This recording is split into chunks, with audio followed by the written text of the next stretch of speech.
Mister perfect extra gold திருமணமான ஆண்களுக்கு திருப்பு முனையை ஏற்படுத்தும் ஹலாலான இயற்கை வியாகரா. 60,000க்கும் மேற்பட்ட திருப்திகரமான வாடிக்கையாளர்கள், 500க்கும் மேற்பட்ட வாடிக்கையாளர்களுக்கு குழந்தை வரமும் கிடைத்துள்ளது. வயதான பலகினமா, சுகர் பலகினமா, இனி கவலை வேண்டாம். உங்கள் இல்லறம் நல்லறமாக அமைய உடனே ஆர்டர் செய்யுங்கள். மேலும் விவரங்களுக்கு கீழுள்ள எண்ணை அணுகுங்கள். இன்னைக்கு இருக்கக்கூடிய எல்லா நேஷனல் மீடியாவிலுமே ஒரு முக்கியமான செய்தி, மோடிஜி பாகிஸ்தானுக்கு போகக்கூடிய சிந்து நதியை தடுத்து நிறுத்த போறாரு. இனி அவங்களுக்கு ஒரு கிளாஸ் தண்ணி கூட கிடைக்காது, ஒரு சொட்டு தண்ணி கூட பாகிஸ்தானுக்கு இனிமே போய் சேராது அப்படின்னு சொல்லி பெரிய அளவுல இன்னைக்கு பில்டப் கொடுத்துட்டு இருக்கிறாங்க. இதை எதிர்த்து இன்னைக்கு மோடி எந்த இந்து மதத்தின் பேர்ல அரசியல் செஞ்சாரோ அந்த இந்து மதத்தை சேர்ந்த சாமியார்களும் சங்கராச்சாரியார்களும் இதுக்கு பெரிய அளவுல எதிர்வினை ஆட்டிக்கிட்டு இருக்கிறாங்க. அப்படிலாம் ஒண்ணுமே தடுக்கவே முடியாதுங்க. இவங்க வெறும் வாய் வித்தை மட்டும் தான் காட்டிக்கிட்டு இருக்கிறாங்க. அது தடுத்து நிறுத்துற அளவுக்கு உங்கள்கிட்ட என்ன கட்டமைப்பு இருக்கு அப்படின்னு சொல்லி மோடியோடைய அரசியலை இன்னைக்கு சங்கராச்சாரியார்களே நம்ப முடியாத அளவுக்கு, வடக்குல மிகப்பெரிய அளவுல எதிர்ப்பு எந்திருக்கக்கூடிய அளவுக்கு இந்த சர்ச்சை பெரிய அளவுல நாடு முழுக்க பரவக்கூடிய ஒரு விஷயமா மாறி போயிருக்கு. இப்போ இந்த சிந்து நதி சம்பந்தமான பிரச்சனை என்ன? உண்மையிலே சிந்து நதியை தடுத்து நிறுத்த முடியுமா? அப்படி தடுத்து நிறுத்தினா பாகிஸ்தானுக்கு எப்பேற்பட்ட பாதிப்புகள் ஏற்படும்? இந்த விஷயத்த பாஜக எப்படி எல்லாம் பீகார் தேர்தலுடைய பிரச்சாரமா பயன்படுத்திக்கிட்டு இருக்காங்க அப்படிங்கறத இந்த வீடியோல பார்க்க போறோம். அதுக்கு முன்னாடி யாரெல்லாம் பேட்டை டிவியை சப்ஸ்கிரைப் பண்ணாம பாக்குறீங்களோ அவங்க மறக்காம சப்ஸ்கிரைப் பண்ணிட்டு இந்த வீடியோக்களை உங்க நண்பர்களுக்கு அதிகமா ஷேர் செய்யுங்க. சிந்து நதி நம்ம சின்ன பிள்ளையில ஸ்கூல்ல படிக்கும் போதே படிச்சிருப்போம். சிந்து சமவெளி நாகரிகம், இந்து சிவிலைசேஷன் அப்படின்னு சொல்லி படிச்சிருப்போம். அந்த சிந்து சமவெளி நாகரிகமே இந்த சிந்து நதியை மையமா வச்சுதான் இயக்கப்படுறது. 4 நாடுகள் வழியா பாயக்கூடிய ஒரு முக்கியமான ஒரு நதி. சைனாவில் ஆரம்பிச்சு, சைனாவோட திபெத்துல பிறந்து அப்படியே இந்தியா வழியா ஜம்மு காஷ்மீர் லடாக் வழியா போய் அப்படியே பாகிஸ்தான்ல போய், பாகிஸ்தானுக்கு முக்கியமான நீராகாரமே இந்த சிந்து நதி தான். பாகிஸ்தான் வழியா போய் அப்படியே ஆப்கானிஸ்தானுக்கும் போவோம். பாகிஸ்தானுடைய கராச்சி வழியா போய் கடைசியில் அரபிக்கடல்ல கலக்கக்கூடியதுதான் இந்த சிந்து நதி. ஆசியாவில் இருக்கக்கூடிய மிகப்பெரிய ஒரு நதினே சொல்லலாம். இந்த நதியோட ஒட்டுமொத்த நீளம் கிட்டத்தட்ட 3610 கிலோமீட்டர் அளவுக்கு நீளம்.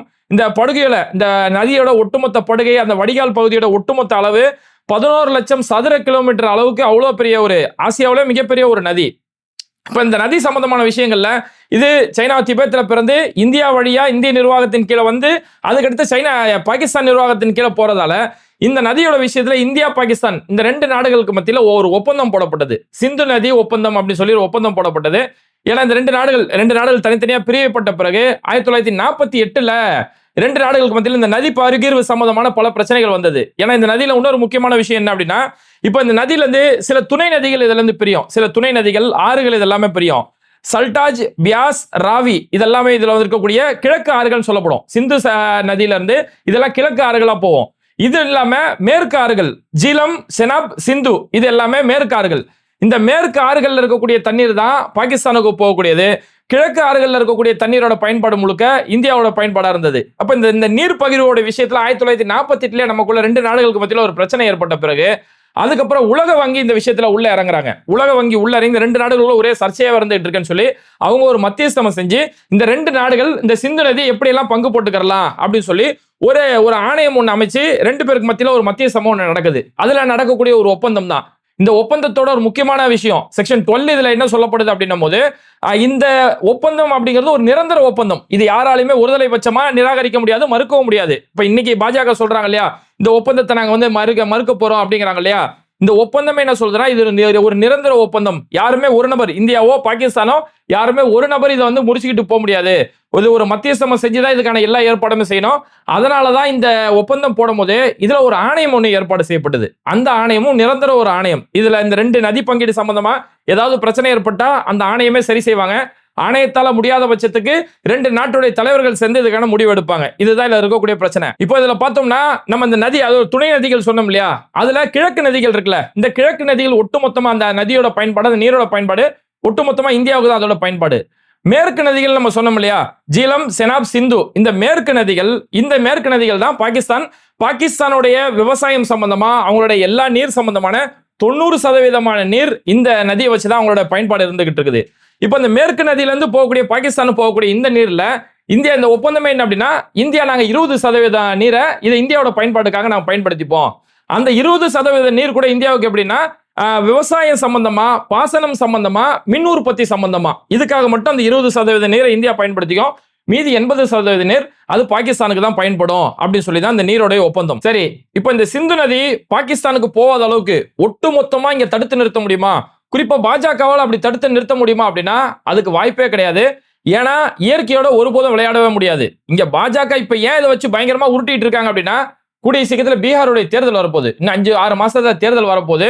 இன்னும் 3 மாசத்துல பிரச்சாரம் இன்னும் பெரிய அளவுல போயிடும். அந்த பிரச்சாரம் வர வரைக்கும் இந்த சிந்து நதி விஷயத்தை வச்சே இவங்க பெரிய அளவுல உருட்டிக்கிட்டு இதை வச்சு அரசியல் நடத்தலான்னு பாக்குறாங்க. அதனாலதான் நீங்க நோயாளியாவே இருந்தாலும் இங்க இருந்து நீங்க வெளியில கிளம்பி போகணும் அப்படின்னு சொல்றாங்கல்ல, அதெல்லாம் இதுக்காக மட்டும்தான். இப்பவும் அவங்க ஆக்கப்பூர்வமா சொல்றது என்ன தெரியுமா? பாஜக சார்பில் சொல்றது என்னன்னா, இந்த ஒப்பந்தத்தை நாங்க இப்போதைக்கு நிறுத்தி வச்சிருக்கிறோம் அப்படின்னு சொல்றாங்க. இந்த ஒப்பந்தத்தை நிறுத்துறது மூலமா, அதாவது 1960 இருந்து ஒப்பந்தம் போடப்பட்டது. அந்த ஒப்பந்தம் இப்ப நிறுத்தி வைக்கிறது மூலமா என்னன்னா, இப்ப இந்த மேற்கு நதிகளுக்கு போகக்கூடிய தண்ணீர் இருக்குல்ல, அதுல இந்தியா 20% பயன்படுத்த முடியும் சொல்லி அந்த ஒப்பந்தம். இப்ப அந்த ஒப்பந்தத்தை நிறுத்தி வைக்கிறது மூலமா இந்தியா எவ்வளவு தேவையோ அந்த தண்ணீரை பயன்படுத்திக்கலாம். மேற்கு நதிகளுக்கு போகக்கூடிய தண்ணீரை இந்தியா எவ்வளவு வேணாலும் பயன்படுத்திக்கலாம் அப்படிங்கறத செய்ய முடியுமே தவிர, ஒட்டுமொத்தமா அணை போட்டு நிறுத்த முடியுமா அப்படின்னா இங்க நம்மள்ட்ட அந்த அளவுக்கு நீர்த்தேக்கம் எதுவுமே கிடையாது. அதான் அசாதுதீன் ஓவைசி இதே கேள்விதான் கேட்டாரு. ஏங்க பாகிஸ்தானுக்கு தண்ணி விட மாட்டேன்றீங்க, ஒரு சொட்டு தண்ணி போகாது, ஒரு கிளாஸ் தண்ணி குடிக்க முடியாதுன்றீங்க, சூப்பர் நல்ல விஷயம், ஓகே, சரி இப்படி தடுத்து நிறுத்துறீங்களே அதுக்கு உங்கள்ட்ட என்ன ஏற்பாடு இருக்குது அப்படின்னு சொல்லி ஓவைசி ஒரு நியாயமான கேள்வி கேட்டாரு.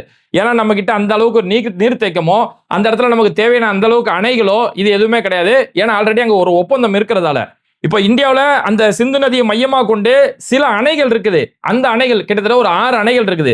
அந்த அணைகள் கூட எதுக்காக இருக்கு அப்படின்னும் போது மின் உற்பத்திக்காக சில அணைகள் வச்சு அங்க நீர்த்தேக்கம் ஏற்படுத்தி அந்த நீர் மூலியமா மின் உற்பத்தி செய்யறதுக்காக தான் 6 அணைகள் இருக்க தவிர, அந்த 6 அணைகளுடைய அளவு அதோட கட்டமைப்புமே ஒரு மின் உற்பத்திக்கு தான் பயன்படுமே தவிர, ஒட்டுமொத்தமா அங்கிருந்து வரக்கூடிய ஒட்டுமொத்த நீருமே தடுத்து நிறுத்தக்கூடிய அளவுக்கு நம்ம கிட்ட இங்க அணை கிடையாது. அப்படி ஒரு அணையை உருவாக்கணும் இந்தியா, இப்ப பிரச்சனை ஆயிப்போச்சு, அப்படி ஒரு அணையை மோடிஜி வேகமா உருவாக்குவாரா அப்படின்னா அதுக்குமே சாத்தியம் கிடையாது. ஏன்னா அவ்வளவு பெரிய அணை ஒண்ணு உருவாக்கணும், அவ்வளவு பெரிய நதிநீரை தடுத்து நிறுத்தக்கூடிய அளவுக்கு ஒரு அணையை உருவாக்கணும் அப்படின்னா கிட்டத்தட்ட இன்னைக்கு தேதிக்கு அந்த அணை கட்ட ஆரம்பிச்சாலும் ஒரு 20 வருஷம் ஆகும். அந்த அணையை கட்டி முடிக்கிறது ஒரு 20 வருஷம் ஆகும். மிகப்பெரிய அளவுல பொருளாதார செலவு ஏற்படும். 20 வருஷமே சாத்தியமானு கேட்க முடியும். ஏன்னா லடாக், காஷ்மீர் அந்த சுத்து வட்டாரத்துல தான் அந்த அணையை மெயினா கட்ட வேண்டியிருக்கும். லடாக், காஷ்மீருங்கிறது பனிப்பொழிவு இருக்கக்கூடிய ஒரு இடம். அப்ப அந்த தட்பவெட்ப மாற்றத்துக்கு ஏற்பட்ட மாதிரி அந்த பனிப்பொழிவு இல்லாத காலங்களில் தான் கட்டுமான வேலை செய்ய முடியும். அப்போ அந்த பனிப்பொழிவு இல்லாத காலங்களில் இவங்களை கட்டுமான வேலை செஞ்சு இவங்க என்னைக்கு அந்த அணையை கட்டி முடிக்கிறதுக்கு இன்னும் எத்தனையோ காலம் ஆகும். அது ஒரு தனி கதை. சரி அப்படியே சரிப்பா இன்னும் 50 வருஷம் ஆச்சு, மோடிஜி இன்னும் பெருசா கட்டுறாரு அப்படின்னு வச்சுக்கிட்டா கூட அதுக்கு ஏற்படக்கூடிய பொருளாதார செலவு என்ன ஆகுது? ஏற்கனவே நாட்டில் இவங்களோட நிர்வாகம் செய்ய முடியாம இருக்கக்கூடிய எல்ஐசில இருந்து ஏர்டேல இருந்து எல்லாத்தையுமே தனியாருக்கு வித்துக்கிட்டு இருக்கிறாங்க. இதுல எங்க இருந்து அணை கட்டுறதுக்கு நம்ம எங்க இருந்து காசை கொண்டு போறாரு? அப்ப இது எதுவுமே சாத்தியப்படாத ஒரு விஷயம், சாத்தியமே படுத்த முடியாது. அதையும் மீறி அணையை கட்டி நம்ம தடுத்துட்டோம்னு வைங்களேன், அது பெரிய அளவுல ஒரு வெள்ள பாதிப்பு, ஒரு இயற்கை பேரிடங்கள், இயற்கை சீற்றங்கள் உருவாகிறதுக்கு தான் காரணமாயிரும். குறிப்பா அந்த சரௌண்டிங்ல இருக்கக்கூடிய இப்ப ஜம்மு, லடாக் இந்த மாதிரியான பகுதிகளில், பஞ்சாபுடைய பகுதிகளில் இங்க எல்லாமே பெரிய அளவுல, ஏன்னா நார்மல் டேஸ்ல ஓகே ஒரு பெரிய அளவுல மழை ஏற்படுது, பெரிய அளவுல ஒரு வெள்ளப்பெருக்கு ஏற்படுது அப்படிங்கும் போது இந்த லடாக், காஷ்மீர், குறிப்பா பஞ்சாப் இது மாதிரியான இடங்கள்ல பெரிய அளவுல ஒரு வெள்ள பாதிப்பு ஏற்படும். ஏன்னா இப்ப நம்மளுடைய இந்த நதிநீர் இந்தியா பாகிஸ்தானுடைய இந்த ஒப்பந்தம் இருக்குல்ல, இந்த ஒப்பந்தம் 1989 எக்ஸ்ட்ரா ஒரு ஒப்பந்தம் ஒன்று போடப்பட்டது, எக்ஸ்ட்ரா ஒரு பேச்சுவார்த்தை ஒன்று நடத்தப்பட்டது.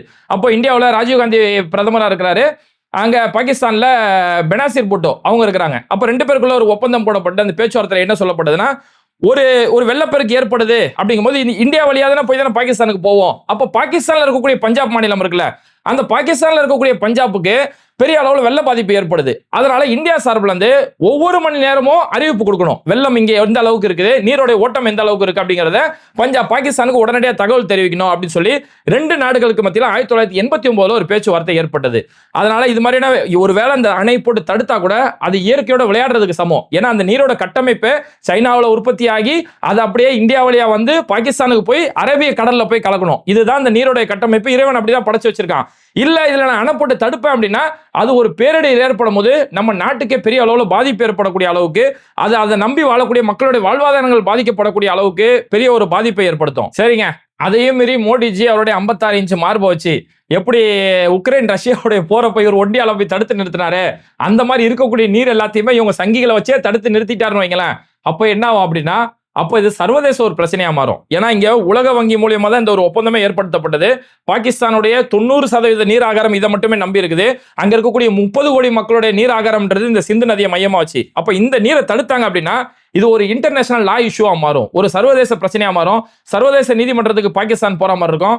ஆல்ரெடி பாகிஸ்தானோட பாதுகாப்பு அமைச்சர் இப்போ சொல்றாரு, ஒருவேளை அந்த நீர் விஷயத்துல நீங்க தடுத்து நிறுத்தினீங்க அப்படின்னா இது 2 நாட்டுகளுக்கு மத்தியில போர் வர்றதுக்கு காரணமாயிரும். நாங்க போற விரும்பல, ஆனா போருக்கான எல்லா ஏற்பாடும் நாங்க ஆல்ரெடி தயாராவே இருக்கிறோம் அப்படி சொல்லி இப்பவுமே அவனுங்க ஒரு பக்கம் எச்சரிக்கை கொடுத்திருக்கானுங்க. அதனால இது 2 நாடுகளுக்கு மத்தியில ஒரு போர் எழக்கூடிய ஒரு சூழல் ஏற்படும். 2வது இது ஒரு சர்வதேச பிரச்சனையா மாறி பல நாடுகள் இதுல உள்ள இறங்குவாங்க. அமெரிக்கா இதுல உள்ள வந்து இறங்கணும், ஐரோப்பா வந்து அவங்களுடைய கருத்துக்கள் சொல்லணும், அரேபிய நாடுகள் வந்து அவங்களுடைய கருத்துக்கள் சொல்லுவாங்க. இப்படி கருத்துக்கள் சொல்லக்கூடிய பல பேருமே இதுல யாரின் பக்கம் நிப்பாங்க அப்படிங்கறது இங்க ஒரு கேள்விக்குறி. இப்போ அமெரிக்கா மாதிரியான நாடுகளுக்கு இந்தியாவுடைய வணிக சந்தை தேவைப்படும். அமெரிக்கா இந்தியா பக்கம் நிக்கிறாங்கன்னு வைங்களேன், சைனா மாதிரியான நாடுகள் பாகிஸ்தானுடைய பக்கம் நிப்பாங்க.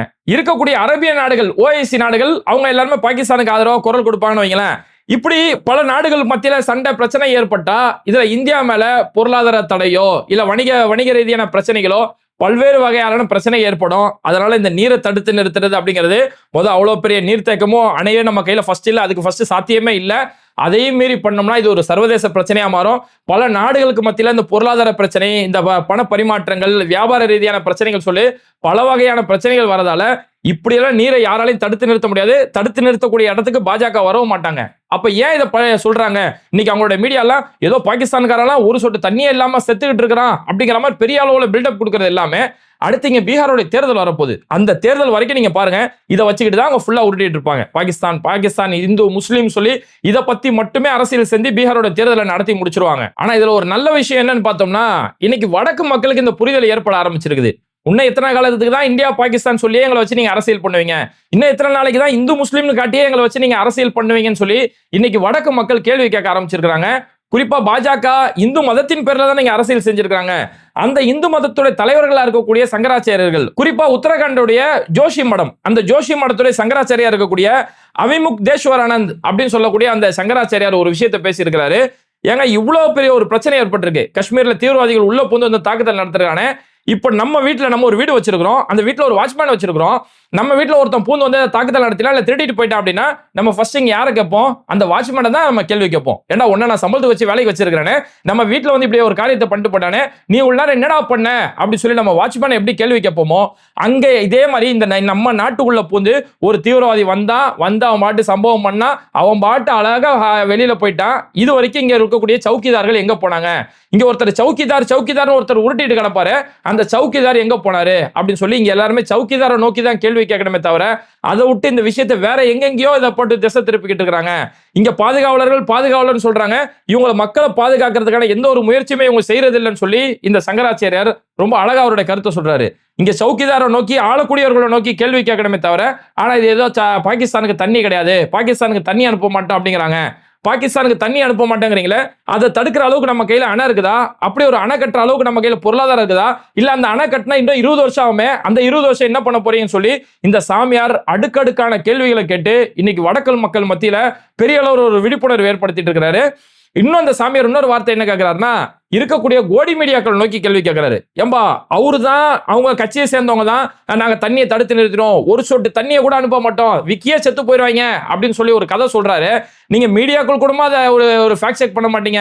இப்படி தண்ணி எப்படி அவங்களால தடுத்து நிறுத்த முடியும்? இன்னவோ அங்க பெரிய எல்லாமே தண்ணிக்கு தவிச்சிட்டு இருக்க மாதிரிலாம் நீங்க போட்டுக்கிட்டு இருக்கீங்களே, மீடியாக்கள் உங்களுடைய பொறுப்பு உணர்ந்து செயல்பட மாட்டீங்களா அப்படின்னு சொல்லி இந்த சங்கராச்சாரியார் இன்னைக்கு பாஜகவை நோக்கி, பாஜகவுடைய தலைவர்களை நோக்கி, பாஜகவுக்கு ஜாலரா தோக்கக்கூடிய கோடி மீடியாக்களை நோக்கி சரமானியான கேள்விகளை இன்னைக்கு கேட்டுட்டு இருக்காரு. ஆக மொத்தத்துல இவங்களுடைய இந்த அரசியல் ஆதாயத்துக்காக, ஒரு ஓட்டு வெறிக்காக இங்க பாதிக்கப்படுறது என்னவோ அப்பாவி பொதுமக்கள் தான் இங்க பெரிய அளவுல பாதிக்கப்பட்டிருக்காங்க. இப்போ இந்தியாவில் இருக்கக்கூடிய மக்களை, பாகிஸ்தான் மக்கள் நீங்க வெளியில போயிடணும், நீ நோயாளியா இருந்தா வெளியில போயிடும் சொல்லி இங்க ஒரு உத்தரவு போட்டேன். பதிலுக்கு அவனும் ஒரு உத்தரவு போட்டு அங்க இருக்கக்கூடிய இந்தியர்கள், அவங்க வியாபார ரீதியா போனவங்களா இருப்பாங்க, வேற ஏதோ தேவைகளுக்கு போனவங்களா இருப்பாங்க, எல்லாருமே நீங்க இருக்க வேலையை அப்படியே விட்டுட்டு வெளியில வரணும்னு சொல்லி இப்போ பாகிஸ்தான் ஒரு ஆர்டர் போட்டிருக்கிறதால அங்க இருக்கக்கூடிய இந்தியர்களும் திரும்பி வரக்கூடிய அளவுக்கு பல பேரோட பாதிப்பு ஏற்பட்டிருக்கு. அதுல குறிப்பா பார்த்தோம்னா ஒரு தந்தை ஒருத்தர், பாகிஸ்தானை சேர்ந்தவங்க ஒருத்தன், அவர் வந்து அவரோட 2 பிள்ளைங்க, ஒரு பிள்ளைக்கு 7 வயசு, ஒரு பிள்ளைக்கு 9 வயசு. இந்த 2 பிள்ளைகளுமே பிறவிலேயே இதே குறைபாடு இருக்கக்கூடியவங்க. அப்போ அவங்க நாட்டுல வந்து பாகிஸ்தானை பொறுத்த வரைக்கும் ஒரு விளங்காத ஒரு நாடு, அங்க எந்த ஒரு கட்டமைப்பும் முறையா கிடையாது, ஒரு ஆட்சி கூட முழுமையா செய்ய மாட்டாங்க, இருக்கிறதுக்குள்ளே உள்நாட்டு பிரச்சனை, ராணுவ பிரச்சனை சொல்லி ஒரு முறைப்படுத்தப்படாத ஒரு ஆட்சி அங்க இருக்கிறதால மக்களுக்கு தேவையான எந்த ஒரு விஷயமே பாகிஸ்தானால செய்ய முடியாது. அப்ப அங்க எந்த ஒரு கட்டமைப்பு இருக்கிறதால ஒரு சிகிச்சை அப்படிங்கும் போது அவங்க தொடர்ந்து இத்தனை வருஷமா அவங்க இந்தியாவை நோக்கி தான் வந்துட்டு இருக்காங்க. அப்படி டெல்லியில இருக்கக்கூடிய ஒரு ஹாஸ்பிட்டலுக்கு இவங்க இருதய சிகிச்சைக்காக அங்க இருந்து கிளம்பி பாகிஸ்தான்ல இருந்து கிளம்பி டெல்லியில இவங்க ட்ரீட்மெண்ட் எடுத்துட்டு இருக்காங்க. இன்னும் ஒரு வாரத்துல இன்னும் ஒரு 7 நாள்ல இந்த 2 குழந்தைகளுக்குமே சர்ஜரி நடக்க போகுது. ஹார்ட் ஆபரேஷனுக்காக சர்ஜரி நடக்க போகுது. இந்த 2 குழந்தைகளோட உயிரை காப்பாற்றக்கூடிய ஒரு விஷயம்.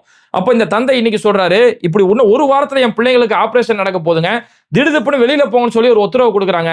2 நாடுகளுக்கு மத்தியில நடக்கக்கூடிய இந்த பிரச்சனையில அப்பாவி பொதுமக்கள் நாங்க என்னங்க செய்யறது? என் பிள்ளைங்களோட உயிரை யாருங்க காப்பாத்துறது? இதுக்காக இது வரைக்கும் நான் 10 மில்லியன் பாகிஸ்தானுடைய பணத்தை சொல்றாரு, 10 மில்லியன் அளவுக்கு நான் பணத்தை செலவு பண்ணிட்டேன். இவ்வளவு நாள் இங்க தங்கி இருந்து எல்லா ஏற்பாடுமே செஞ்சுட்டோம். டாக்டர்ஸ் எங்களுக்கு முழு ஒத்துழைப்பு கொடுக்குறாங்க. இந்தியாவில் இருக்கக்கூடிய டாக்டர்ஸ் எங்களுக்கு முழு ஒத்துழைப்பு கொடுக்குறாங்க. ஹாஸ்பிட்டலோட ஊழியர்கள் எங்களுக்கு முழு ஒத்துழைப்பு கொடுக்குறாங்க. ஆனா காவல்துறை நீ வெளியில போயே ஆகணும், அரசு உத்தரவு கொடுத்துருச்சு, நீ வெளியில போய் ஆகணும் சொல்லி இப்ப காவல்துறை எங்களுக்கு ஒரு உத்தரவு போடுறாங்க. நான் என் பிள்ளைகளை கூப்பிட்டு எங்கெங்க போவேன்? என் பிள்ளைகளோட உயிருக்கு யாருங்க கேரண்டி? தயவு செஞ்சு 2 நாடு அரசும் ஒண்ணு சேர்ந்து ஏதாவது பேச்சுவார்த்தை நடத்தி என் பிள்ளைகளுக்கு இன்னும் ஒரு வாரத்துல ட்ரீட்மெண்ட் இருக்குது, அந்த ட்ரீட்மெண்ட் முடிஞ்சதுக்கு அப்புறம் நாங்களே போயிடுறோம்னு சொல்லி அந்த தந்தை கதறி கெஞ்சக்கூடிய ஒரு காட்சி இன்னைக்கு மனசாட்சி இருக்கக்கூடிய எல்லாருக்குமே ஒரு கேள்வி கேட்கக்கூடிய ஒரு இடத்துல இருக்குது. அதனால யார் யாரோட 2 நாடுகளுமே சொல்றேன், யார் யாரோட அரசியல் ஆதாயங்களுக்காக பொதுமக்களுக்கு எந்த ஒரு பாதிப்புமே ஏற்படக்கூடாது, இது மாதிரி நோய்களுக்காக வந்திருக்கக்கூடிய மக்களோ இல்ல நீரை நம்பி வாழக்கூடிய மக்களுக்கோ யாருக்குமே எந்த வகையில் எந்த ஒரு பாதிப்பு ஏற்படக்கூடாத அளவுக்கு, மக்களுடைய உயிருக்கோ அவங்களுடைய உடமைகளுக்கோ எந்த ஒரு பாதிப்பு ஏற்படாத அளவுக்கு மக்கள் நிம்மதியா வாழ்றதுக்கான ஒரு ஏற்பாடு பண்ணிட்டு அதுக்கப்புறம் உங்களுடைய அரசியலை அப்படி ஓரமா போய் உருட்டிக்கோங்க.